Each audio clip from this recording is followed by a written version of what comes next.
Bonjour, Monsieur Philippe Lezeau. Pouvez-vous vous présenter?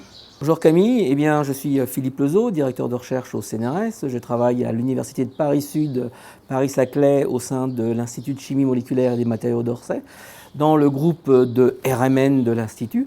Mes thématiques de recherche sont dédiées à le développement méthodologique de la spectroscopie de résonance magnétique nucléaire, notamment en utilisant des cristaux liquides comme solvants de RMN. Alors cette thématique conduit à des développements méthodologiques, mais surtout des applications dédiées aux chimistes, aux biochimistes et aux géochimistes, en leur proposant des solutions pour résoudre un certain nombre de leurs problèmes analytiques. Cette thématique est aussi reliée à la notion de la chiralité, qui est une notion extrêmement importante en chimie, et pour laquelle on propose des solutions pour étudier la chiralité moléculaire, et notamment la discrimination énantiomérique.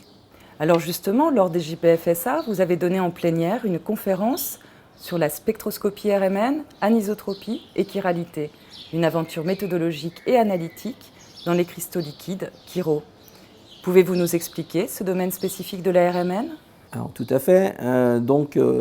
Nous avons développé au laboratoire une méthodologie qui combine la spectroscopie de RMN, l'utilisation de solvants orientés et orientants capables de fournir des informations supplémentaires qui seront détectables par la spectroscopie de RMN, le tout utilisé pour l'analyse de la chiralité.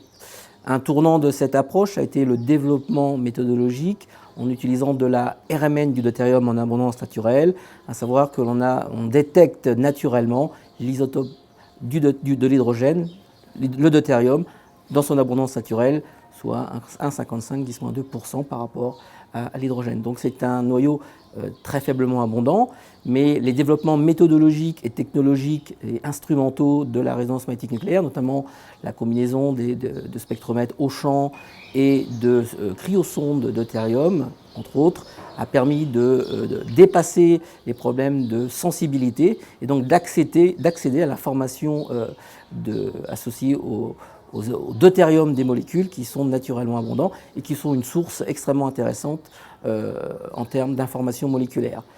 On peut, grâce à ça, à cette détection du deutérium en abondance naturelle par spectrométrie de RMN, accéder à des informations sur l'analyse isotopique notamment et la possibilité de détecter les profils site-spécifiques deutérium de molécules qui sont à l'origine de techniques capables d'obtenir des empreintes spectrales isotopiques et pouvoir éventuellement comprendre des réactions chimiques ou être utilisées dans le cadre de la lutte contre la contrefaçon ou l'identification géographique ou botanique de certaines espèces moléculaires. Eh bien, merci beaucoup, Monsieur Philippe Lezeau, et bonne poursuite dans vos travaux.